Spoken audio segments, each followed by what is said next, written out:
لا إله إلا الله لا إله إلا الله لا إله. نحمده ونصلي على رسوله الكريم. أما بعد فأعوذ بالله من الشيطان الرجيم. بسم الله الرحمن الرحيم.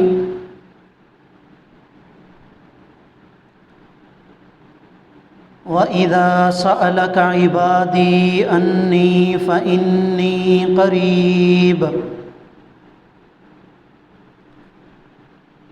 أُجِيبُ دَعْوَةَ الدَّاعِ إِذَا دَعَانِ فَلْيَسْتَجِيبُوا لِي وَلْيُؤْمِنُوا بِي لَعَلَّهُمْ يَرْشُدُونَ. سبحان ربك رب العزة عما يصفون وسلام على المرسلين والحمد لله رب العالمين. اللهم صل على سيدنا ومولانا محمد وعلى آل سيدنا ومولانا محمد وبارك وسلم.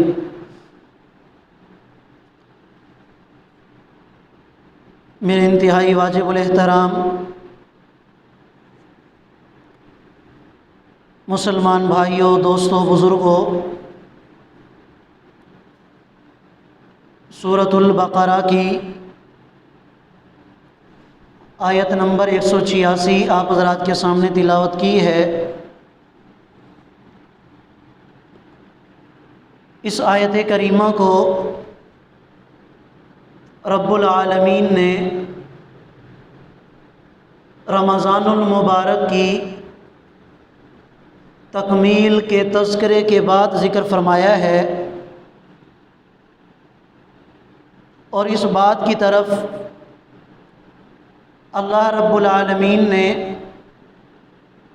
تمام انسانوں کو توجہ دلائی ہے کہ اللہ رب العالمین رمضان المبارک کے بعد بھی تمہارے قریب ہیں. وہ ایسی پاک ذاتیں ہیں کہ جن کا قرب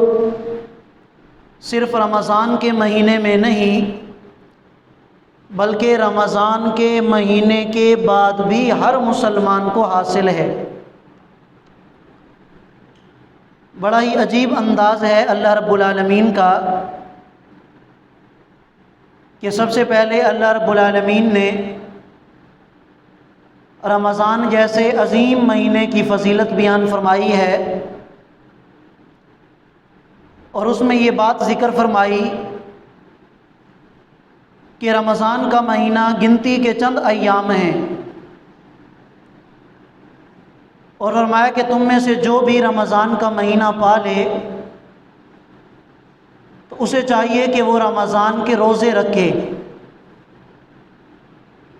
اور اگر تم میں سے کوئی مسافر ہو یا کوئی بیمار ہو، کسی کی شرعاً کوئی مجبوری ہو، تو اسے روزہ چھوڑنے کی رخصت ہے. فَعِدَّةٌ مِّنْ أَيَّامٍ أُخَرَ، اسے چاہیے کہ وہ بعد میں ان روزوں کی قضا کر لے. یہاں ایک چھوٹی سی بات ذہن میں رکھ لیں کہ جو اہل ایمان روزہ رکھنے کی نیت رکھتے ہیں، روزہ رکھنا بھی چاہتے ہیں، لیکن سفر کی وجہ سے، بیماری کی وجہ سے، یا بالخصوص خواتین اپنی شرعی مجبوری کی وجہ سے انہیں روزہ چھوڑنا پڑ جاتا ہے، تو بعض دفعہ وہ حسرت کرتے ہیں کہ ہائے کاش ہم بھی رمضان کے روزے پورے رکھ لیتے، ایک روزہ بھی ہمیں نہ چھوڑنا پڑتا بیماری کی وجہ سے، سفر کی وجہ سے، اپنی مجبوری کی وجہ سے. تو یاد رکھیے کہ ایسا بیمار انسان، مجبور انسان جب رمضان کے روزے قضا کرتا ہے، رمضان کے روزے چھوڑ دیتا ہے، اور پھر بعد میں جب بھی وہ رمضان کے روزوں کی قضا کرے گا تو اللہ رب العالمین کی رحمت پر یقین ہے کہ اسے اتنا ہی ثواب ملے گا جتنا رمضان کے روزوں کا ثواب ہوتا ہے۔ اللہ تعالیٰ اس کے لیے وہی ماحول بنا دیتے ہیں کہ جو رمضان کا ماحول ہوا کرتا تھا، جو برکات رمضان میں روزے دار کو حاصل ہوتی ہیں، چونکہ شرعی مجبوری کی وجہ سے اس نے روزہ چھوڑا تھا اور اب یہ اس روزے کو قضا کرنے لگا ہے، تو اللہ تعالیٰ کی طرف سے پورا اجر اور ثواب ملے گا۔ تو اللہ رب العالمین نے ذکر فرمایا کہ اگر کوئی مجبوری ہو تو روزہ چھوڑ بھی سکتے ہو، بعد میں اس کی قضا کر لو۔ اس کے بعد اللہ رب العالمین نے خود ہی ارشاد فرما دیا کہ میں رب کریم تمہارے ساتھ آسانی کا ارادہ رکھتا ہوں، تمہیں تنگی میں مبتلا کرنا مقصود نہیں ہے۔ اب اس آسانی سے ایک مطلب تو یہ ہو سکتا ہے کہ جب مسلمان رمضان کے روزے رکھے گا تو کل کو قیامت کے دن اللہ تعالیٰ جو انعامات اسے عطا فرمائیں گے، کل کو قیامت کے دن اللہ تعالیٰ جنت کے ذریعے، اپنے دیدار کے ذریعے، جنت کے انعامات کے ذریعے جو اس کو اجر اور ثواب عطا کریں گے، تو دیکھا جائے تو اس سے بڑی آسانی اور کیا ہو سکتی ہے۔ اور دوسرا مطلب یہ بھی ہو سکتا ہے کہ روزہ تمہارے اوپر فرض کر کے میں نے کوئی تمہیں تنگی میں مبتلا نہیں کرنا، اگر تم آسانی کے ساتھ رکھ سکتے ہو تو رکھو، اگر بیماری ہے، کوئی شرعی عذر ہے تو تمہیں روزہ چھوڑنے کی بھی اجازت ہے۔ اور اس کے بعد ہی اللہ رب العالمین نے ارشاد فرمایا وَلِتُكْمِلُوا الْعِدَّةَ وَلِتُكَبِّرُوا اللَّهَ عَلَى مَا هَدَاكُمْ، کہ میرا مقصد یہ ہے کہ تم رمضان کے روزوں کی گنتی پوری کر لو۔ یہ اہل ایمان کے لیے بڑی تسلی کی بات اللہ رب العالمین نے ارشاد فرمائی ہے۔ کیسی تسلی؟ ہر مسلمان اس بات کو جانتا ہے کہ کوئی بھی اللہ کی عبادت کا حق ادا نہیں کر سکتا، اور ہم بھی یہ کہتے ہیں کہ روزے والی عظیم عبادت، تراویح والی عظیم عبادت ہم بھی اس کا حق ادا نہ کر سکے۔ اللہ رب العالمین نے ارشاد فرمایا میرے بندو، میرا مقصد بھی تم سے حق ادا کروانا نہیں ہے، بلکہ میرا مقصد بھی یہ ہے کہ میرے حکم کی اتباع میں تم روزوں کی گنتی کو پورا کر لو، میں رب کریم اپنے فضل اور کرم سے تمہارے ان روزوں کو قبول کر لو۔ تو الحمدللہ اہل ایمان نے گنتی تو پوری کر لی، حق تو ادا کوئی کر نہیں سکتا۔ اللہ نے فرمایا کوئی بات نہیں، مجھے بھی پتہ ہے کہ میری عبادت کا حق تم ادا نہیں کر سکتے، لیکن اگر میرا حکم مان کر تم نے روزوں کی گنتی پوری کر لی تو میں رب کریم تمہیں پورا اجر اور ثواب عطا کروں گا۔ وَلِتُكْمِلُوا الْعِدَّةَ، فرمایا تمہارا کام یہ ہے کہ تم گنتی کو پورا کرو۔ وَلِتُكَبِّرُوا اللَّهَ، اللہ کی بڑائی کا اعتراف کر لو۔ اور الحمدللہ اہل ایمان روزہ رکھ کے اللہ کی بڑائی کا اعتراف کرتے ہیں۔ یا اللہ کھانا نہیں کھاتے تو نے منع کیا، پانی نہیں پیتے تو نے منع کیا، اپنی خواہشات پر کنٹرول کر رکھا ہے اس لیے کہ تو نے منع کیا ہے۔ یہی تو اللہ تعالیٰ کی بڑائی کا اعتراف ہے۔ فرمایا لعلکم تشکرون، اور تم اس نعمت پر اللہ کا شکر ادا کرو کہ اس رب کریم نے تمہیں ایسا مہینہ عطا فرمایا کہ جس مہینے کے گزرنے کے بعد تمہارے اعمال نامے میں کوئی گناہ باقی نہیں رہے گا۔ چنانچہ عید الفطر والے دن ہی اللہ رب العالمین کی طرف سے اعلان کر دیا جاتا ہے کہ جن لوگوں نے رمضان کے روزے رکھے، تراویح کی نماز پڑھی، اللہ کی عبادت کی، اور وہ عید الفطر کی نماز ادا کرنے عیدگاہ میں آ گئے، تو وہ جب گھر کو واپس جائیں گے تو ایسی حالت میں واپس جائیں گے کہ ان کے اعمال نامہ میں ایک گناہ بھی باقی نہیں رہے گا۔ چنانچہ ہمارے علماء کرام، اکابرین امت، ان کی یہ ترتیب تھی، ان کا یہ طریقہ تھا کہ جب اپنے مقتدیوں سے اپنے مریدین سے ملاقات کیا کرتے عید الفطر کے دن یا عید الفطر کے بعد، تو سب کو مبارکباد پیش کیا کرتے کہ بھائی تمہیں مبارک ہو، بھائی تمہیں بھی مبارک ہو، مجھے بھی مبارک ہو۔ کیا بات کہ آج الحمدللہ ہمارا اعمال نامہ گناہوں سے پاک ہے، الحمدللہ ہمارے اعمال نامہ میں کسی بھی قسم کا کوئی گناہ نہیں، اس لیے کہ اللہ نے وعدہ فرمایا ہے کہ میں روزے دار کے سارے گناہوں کو معاف کر دیتا ہوں۔ عید الفطر کے دن جس نے عید الفطر کی نماز ادا کر لی، میں اس کے سارے گناہوں کو معاف فرما دیتا ہوں۔ اس کے بعد اللہ رب العالمین نے یہی آیت کریمہ ذکر فرمائی ہے جس کی تلاوت میں نے آپ حضرات کے سامنے خطبہ میں بھی کی ہے۔ فرمایا وَإِذَا سَأَلَكَ عِبَادِي، اے میرا پیغمبر جب میرے مسلمان بندے آپ سے میرے بارے میں سوال کریں، میرا پتہ پوچھیں، میرا ایڈریس پوچھیں، تو میرا پیغمبر آپ انہیں بتا دیجئے فَإِنِّي قَرِيب، کہ میں تمہارے قریب ہوں۔ یہ مت سمجھنا کہ جب رمضان ختم ہو گیا تو اللہ کا قرب بھی ختم ہو گیا، معاذ اللہ۔ رمضان ختم ہو گیا تو اللہ کی رحمت بھی چلی گئی، رمضان ختم ہو گیا تو اب اللہ کی محبت بھی چلی گئی، رمضان ختم ہو گیا تو اب اللہ کی عبادت بھی معاذ اللہ کم کر دینی ہے یا نہیں کرنی۔ یاد رکھنا نحن اقرب الیہ من حبل الورید، میں رب کریم ہر وقت تمہاری شہرگ سے بھی تمہارے زیادہ قریب ہوں۔ یہ تو تم دور چلے جاتے ہو، میں تو ہر وقت تمہارے قریب ہوں۔ یہ تو تم مسجدوں کو خیر آباد کر دیتے ہو رمضان کے بعد، میں تو رمضان کو لاتا اس لیے ہوں کہ تمہاری عادت بنے، تمہاری تربیت ہو، تمہارے دلوں میں یہ احساس پیدا ہو کہ ہم نے اپنے رب کے قریب کیسے جانا ہے،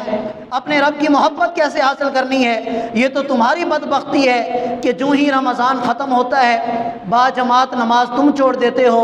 قرآن کی تلاوت تم چھوڑ دیتے ہو، دعاؤں کا اہتمام تمہارے اندر نہیں ہوتا، قرآن کی تلاوت کا اہتمام تمہارے اندر نہیں ہوتا، تو میں تو ہر وقت تمہارے قریب ہوں، تم خود ہی مجھ سے دور چلے جاتے ہو۔ تو اللہ رب العالمین نے رمضان اور عید الفطر کے تذکرے کے بعد اس آیت کریمہ کو رکھا ہے اور اس بات کی طرف اشارہ فرما دیا کہ میرے بندے میں ہر وقت تمہارے قریب ہوں، تم جب بھی مجھے پکارو گے، جب بھی کسی چیز کا سوال کرو گے، میری محبت کا سوال کرو گے، تم اپنے رب کو ہر وقت اپنے قریب پاؤ گے۔ اور ساتھ میں اللہ رب العالمین نے طریقہ بھی بتا دیا کہ رمضان کے بعد اگر میری محبت حاصل کرنی ہو، میرا قرب حاصل کرنا ہو، ہر وقت میری معیت، میری نصرت، میری مدد تمہیں چاہیے، تو اس کے لیے تمہیں کیا کام کرنا پڑے گا؟ فرمایا کہ ہر وقت اللہ رب العالمین سے دعا مانگتے رہو۔ اجیب دعوت الداعی اذا دعان، اللہ نے یہ نہیں فرمایا کہ میں صرف رمضان میں تمہاری دعاؤں کو سنتا ہوں، میں صرف تمہاری رمضان میں پکار کو سنتا ہوں، نہیں، فرمایا کہ جب بھی کوئی پکارنے والا، جب بھی کوئی دعا مانگنے والا مجھ سے دعا مانگے گا، میں رب کریم اس کی دعا کو سنوں گا، اس کے سوال کو سنوں گا، اس کی پکار کو سنوں گا اور اس کی دعا کو قبول بھی کروں گا۔ تو دعا وہ واحد راستہ ہے کہ جو تمہیں میرے قریب لا سکتا ہے۔ اور شاید میں نے گزشتہ جمعہ بھی یہ بات آپ حضرات کے سامنے ذکر کی تھی کہ جو لوگ اللہ رب العالمین سے دعا نہیں مانگتے،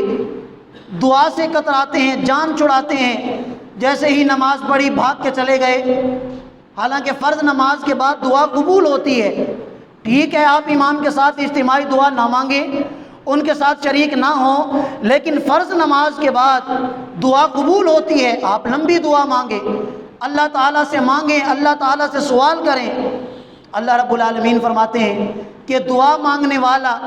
مجھے بہت زیادہ پسندیدہ ہے، مجھے اس شخص سے محبت ہے کہ جو صبح کی نماز کے بعد بھی مانگے، ظہر کی نماز کے بعد بھی مانگے، عصر کی نماز کے بعد بھی مانگے، مغرب کی نماز کے بعد بھی مانگے، عشاء کی نماز کے بعد بھی مانگے، رات کو اٹھ اٹھ کر مجھ سے مانگے، دن میں کام میں لگا ہو، کاروبار میں لگا ہو، ڈیوٹی میں لگا ہو، ہر وقت مجھ سے مانگتا رہے۔ فرمایا کہ وہ آدمی مجھے بڑا پسند ہے۔ اللہ کے نبی نے یہاں تک ارشاد فرمایا کہ اگر تمہارے جوتے کا تسمہ بھی ٹوٹ جائے تو تم موچی کے پاس بعد میں جانا، پہلے اللہ سے دعا کیا کرو۔ اگر تمہارے گھر میں نمک ختم ہو جائے، دکاندار کے پاس، حالانکہ تمہیں پتہ ہے کہ جب تک میں دکاندار کے پاس جا کے اسے پیسے نہ دوں نمک میرے پاس چل کے نہیں آئے گا۔ لیکن پھر بھی فرمایا کہ دعا اتنی ضروری چیز ہے، اللہ کو اپنے آپ سے مانگنا اتنا زیادہ پسند ہے، فرمایا کہ پہلے اللہ سے دعا مانگو اور اس کے بعد پیسے اٹھا کر جاؤ اور دکاندار سے نمک خریدو۔ ہر عمل کے اندر گرمی زیادہ لگ رہی ہے، اللہ سے دعا مانگو، یا اللہ گرمی کا موسم ہے، یا اللہ اس کو ٹھنڈ میں تبدیل کر دے، ٹھنڈ زیادہ لگ رہی ہے، گرمی کی دعا کرو۔ جس چیز جو بھی مقصد ہو، کوئی بھی پریشانی ہو، کوئی بھی مسئلہ ہو، سب سے پہلے اللہ سے دعا مانگنی ہے اور اس کے بعد اس کا کوئی سبب اختیار کرنا ہے۔ تو دعا مانگنا، فرمایا کہ یہ وہ واحد راستہ ہے کہ جو رمضان کے بعد بھی تمہیں اللہ تعالیٰ کا قرب عطا کر سکتا ہے، اسی دعا کے ذریعے تمہیں اللہ تعالیٰ کا قرب نصیب ہوگا۔ اور مزید فرمایا فَلْيَسْتَجِيبُوا لِي وَلْيُؤْمِنُوا بِي لَعَلَّهُمْ يَرْشُدُونَ، کہ اے ایمان والو، جب میں رب تمہارے اوپر اتنا کریم ہوں، میرا کرم اور میرا فضل تمہارے اوپر اتنا زیادہ ہے کہ میں اپنی رحمت تمہارے اوپر صرف رمضان میں نہیں بلکہ رمضان کے بعد بھی برساتا چلا جاؤں گا، میں اپنا کرم تمہارے اوپر رمضان کے بعد بھی کروں گا، تو پھر تمہارا بھی یہ حق بنتا ہے فَلْيَسْتَجِيبُوا لِي، کہ تم میرے احکامات کو مانو، میری فرما برداری کرو، جو میں کہوں وہ کرو، جس سے میں روک دوں اس سے رک جاؤ، جس سے میں منع کر دوں اس سے منع ہو جاؤ۔ پھر تمہاری بھی یہ ذمہ داری ہے، تمہارا بھی یہ فرض بنتا ہے کہ تم پوری زندگی اللہ رب العالمین اور نبی علیہ الصلوۃ والسلام کے مبارک طریقوں کے مطابق گزارو۔ وَلْيُؤْمِنُوا بِي، میرے اوپر ایمان لاؤ، لَعَلَّهُمْ يَرْشُدُونَ، فرمایا کہ پھر تم راہ راست پر آ جاؤ گے۔ اگر اس طریقے پر تم نے عمل کیا اور اگر خدا نخواستہ اللہ کی نافرمانی آ گئی، حضور علیہ الصلوۃ والسلام کے طریقوں کی خلاف ورزی آ گئی، تو پھر راہ راست سے ہٹ کر تم گمراہی والے راستے کی طرف چلے جاؤ۔ اس لیے ہر مسلمان کو اس بات کا معلوم کرنا، پتہ ہونا لازمی ہے کہ رمضان تو گزر گیا، اب رمضان کے بعد میں نے کس طرح کی زندگی گزارنی ہے، وہ کون سا ایسا طریقہ ہے کہ میں رمضان کے بعد بھی اپنے آپ کو اللہ کی رحمت کا مستحق بنا لوں، میں رمضان کے بعد بھی اللہ کے قرب کا اپنے آپ کو مستحق بنا لوں۔ تو علماء کرام نے ایک چھوٹا سا نظم اور ایک ایسا طریقہ بیان فرمایا ہے کہ اس پر عمل کر کے انسان پورا سال اللہ تعالیٰ کا قرب حاصل کر لیتا ہے، اللہ تعالیٰ کی معیت، اللہ کی مدد اور اللہ تعالیٰ کی نصرت اس کے شامل حال ہوتی ہے۔ چنانچہ فرمایا کہ سب سے پہلا کام ہر انسان کو چاہیے کہ وہ با جماعت نماز کا اہتمام کرتا رہے۔ جس طرح الحمدللہ مسلمانوں کے دلوں میں رمضان کے مہینے میں تھوڑا بہت ڈر آ جاتا ہے، اللہ سے محبت بڑھ جاتی ہے، عبادات کا شوق لگ جاتا ہے، تو کہیں ایسا نہ ہو کہ رمضان ختم تو عبادات کا شوق بھی ختم۔ اللہ معاف کرے، ہماری تو یہی حالت ہے، ہم تو آج ایسی غفلت میں زندگی گزارتے ہیں۔ آپ رمضان میں اپنے مساجد کی کیفیات کو دیکھ لیں اور اللہ کی عبادت کا شوق اور لوگوں کی رغبت کو دیکھ لیں، اور پھر رمضان کی گزرنے کے بعد آپ حالت دیکھ لیں کہ ہماری مسجدوں کا کیا حال ہوتا ہے۔ فجر کی نماز میں دیکھ لیں، باقی نمازوں میں آپ دیکھ لیں کہ جو شوق رمضان کے اندر تھا وہ شوق رمضان کے بعد باقی نہیں رہتا۔ تو اسی وجہ سے علماء کرام نے یہ بات ذکر کی ہے کہ ہر مسلمان کو چاہیے کہ جو شوق رمضان کے مہینے میں عبادات کا تمہارے دل میں پیدا ہوا تھا، اس شوق کو اپنے دل سے نکلنے نہ دینا، اس شوق کو ختم نہ ہونے دینا، بلکہ اسی شوق کو برقرار رکھتے ہوئے 5 وقت کی نماز پابندی کے ساتھ با جماعت مسجد میں آ کر تم نے ادا کرنی ہے۔ اور خواتین کو چاہیے کہ وہ اول وقت میں اپنے اپنے گھروں میں با جماعت 5 وقت کی نماز ادا کریں۔ اسی طرح دوسرا کام قرآن کریم کی تلاوت۔ ظاہر سی بات ہے کہ رمضان کے مہینے میں جو مصروفیات ہوتی ہیں سال کے باقی مہینوں میں اس سے مصروفیات کچھ زیادہ ہوتی ہیں، تو اگر ایک آدمی وہ ہے کہ جو رمضان کے بعد بالکلیہ قرآن کی تلاوت چھوڑ دے تو اس سے بہتر ہے وہ آدمی کہ وہ کچھ نہ کچھ قرآن کی تلاوت کرتا رہے۔ اگر آپ رمضان میں 1 سپارہ تلاوت کرتے تھے تو کم از کم رمضان کے بعد آدھا سپارہ حق بنتا ہے، 3 پاؤ حق بنتے ہیں۔ اور اگر خدا نہ خواستہ کسی کو مزہ نہ آتا ہو، جی نہ لگتا ہو، تو یہ اس پر قرآن کا حق ہے کہ وہ کم از کم روزانہ قرآن مجید کی زیارت بھی کرے مسلمان ہونے کے ناطے، قرآن کو اپنے ہاتھ میں بھی پکڑے، قرآن کی آیات کی تلاوت بھی کرے، اور کوشش کرے کہ قرآن کریم کی آیات کو سمجھا بھی کرے اور ان پر عمل کرنے کی کوشش بھی کرے۔ اسی طرح ہر مسلمان کو چاہیے کہ جس طرح رمضان کے مہینے میں افطاری کے وقت، سحری کے وقت، تراویح کے وقت یا تہجد کے وقت وہ اٹھ کر اللہ سے دعائیں کیا کرتا تھا، ایسا نہ ہو کہ رمضان ختم تو یہ دعائیں مانگنے کا ہمارا جو ایک عادت تھی وہ بھی ختم ہو جائے۔ نہیں، مسنون دعاؤں کا اہتمام کرنا چاہیے، اور مسنون دعاؤں میں سب سے ضروری دعائیں کہ جب آپ مسجد آتے ہیں، مسجد میں داخل ہونے کی دعا، مسجد سے نکلنے کی دعا، گھر میں داخل ہونے کی دعا، گھر سے نکلنے کی دعا، بیت الخلاء میں جانے کی دعا، بیت الخلاء سے نکلنے کی دعا، کھانا کھانے کی دعا، کھانا ختم کرنے کی دعا۔ تو یہ جو ضروری چیزیں ہیں، جو روزمرہ کے کام ہیں، ہر وقت جو کام ہم کرتے رہتے ہیں، اگر انہی مسنون دعاؤں کا بھی اہتمام ہو تو انشاءاللہ اللہ تعالی ہمارا شمار ان لوگوں میں فرما دیں گے کہ جو ہر وقت اللہ تعالیٰ سے مانگتے رہتے ہیں، اللہ سے مانگ کر اور اللہ تعالیٰ کے سامنے اپنی احتیاجی کا اظہار کرتے رہتے ہیں۔ اور ایک اور کام جو شاید ان تمام کاموں سے بڑھ کر اور ضروری کام ہے، اور وہ کام یہ کہ اگر ہمیں قرآن کی تلاوت کی توفیق نہ ملے، اللہ کے ذکر کی توفیق نہ ملے، دعا مانگنے کی توفیق نہ ملے، تو ہمیں یہ کام تو ضرور کرنا چاہیے کہ جب اللہ تعالیٰ نے اپنے فضل اور کرم سے الحمدللہ تمام مسلمانوں کے، تمام روزے داروں کے اعمال نامے کو پاک کر دیا، ان کے اعمال ناموں سے گناہوں کو ختم کر دیا، اب بدبخت ہوگا وہ انسان کہ جو اپنے اعمال نامہ کو صاف کروانے کے بعد بھی دوبارہ گناہوں میں مبتلا ہو جائے، اللہ اور اس کے رسول کی نافرمانی میں مبتلا ہو کر دوبارہ سے اپنے اعمال نامے کو گناہوں سے بھرنا شروع کر دے۔ اس سے بڑھ کر بدبخت انسان کوئی نہیں ہوگا کہ اللہ کی رحمت تو اتنی زیادہ، اللہ کا کرم تو اتنی زیادہ کہ نہ ہم نے روزوں کا حق ادا کیا، نہ ہم نے تراویح کا حق ادا کیا، نہ قرآن کی تلاوت کا حق ادا کیا، نہ اللہ کے ذکر کا حق ادا کیا، نہ ہم نے تہجد کا حق ادا کیا۔ اس کے باوجود اللہ فرماتے ہیں کوئی بات نہیں، میں گنتی کو دیکھوں گا، روزے رکھے کہ نہیں، تراویح پڑھی کہ نہیں، حق تم ادا نہیں کر سکتے، میں رب کریم اس گنتی کو دیکھتے ہوئے تمہارے سارے گناہوں کو معاف کر دوں گا۔ اب کتنی بدبختی ہے اس انسان کے لیے کہ جو رمضان کے گزرنے کے بعد